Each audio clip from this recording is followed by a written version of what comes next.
Hello, welcome to another episode of Mimic here, and I have a very cool old TSR board game called Legend of Heroes.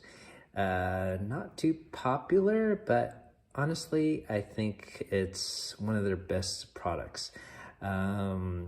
This surpasses Dungeon in the fact that it feels more real like D&D and still a family light-weighted game. So let me show you here. First of all, we got the board here, and basically you're gonna have room cards set up for all these slots. I have the adjacent decks needed on the board just to save space. And you pick a character, and they have multiple different characters, not just 6 like in Dungeon, but look at all these characters. There's a ton of them. And they all have different powers, and they have a dot here, and that's going to represent what matches with what you need to roll for attacking creatures or saving throws and things of that nature. And yes, there are saving throws in this game. And this game also comes with 2 20-sided dice, not a pair of 6-sided dice like Dungeon.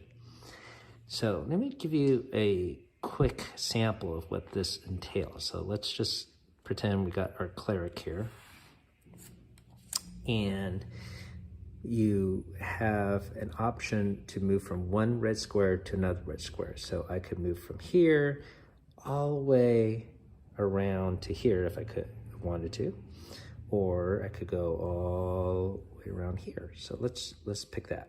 All right, so we take the room card, and our goal is to accumulate the most treasure. So that, in a way, is the same as Dungeon, to get the most gold.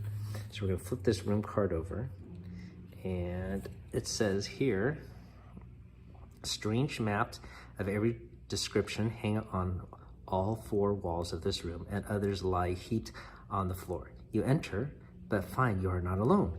Facing you is and then there's a monster icon, and you acquire a monster card, and you read it like a story. Facing you is a ogre, rushing at you with an axe. I love how there's a story component to this game, which also Dungeon lacks, and it's, once again, like campaign with Dungeons and Dragons. So you take this monster card, you pair it up with your hero card, and you can see I need to roll a 12 to beat the ogre. So let's see if I could do that very quickly. Got 15, I beat him. So I go on with the story. Once the fight is over, you have time to notice a feature card right here.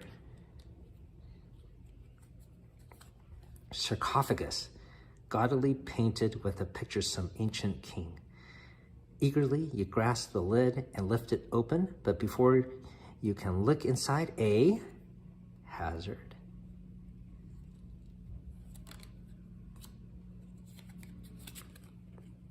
Puff of dust billows out, but it does no harm. Sometimes there are, of course, other more dangerous traps, and then you can see you gotta match this with their cleric card and roll for that saving throw. But here, got lucky, no saving throw. You go on searching, but there's nothing of interest here, so you leave the room. So no treasure actually in this room. So you can see how with all these different cards, and there are quite a bit, they interleak with each other, make a little story vignette for each little room, and it's really captivating.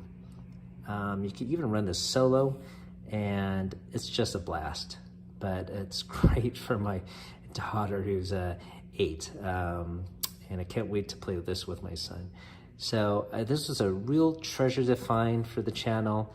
I hope you can find a copy for yourself. I was able to acquire this for about $20, $25 on eBay. Most of the copies, for some reason, are in the UK, so maybe this was more touted over there. I'm not even sure if it was sold in America because I never came across it when I was a child here. So there we go. And once again, that is Legend of Heroes by TSR. All right. Thank you for watching.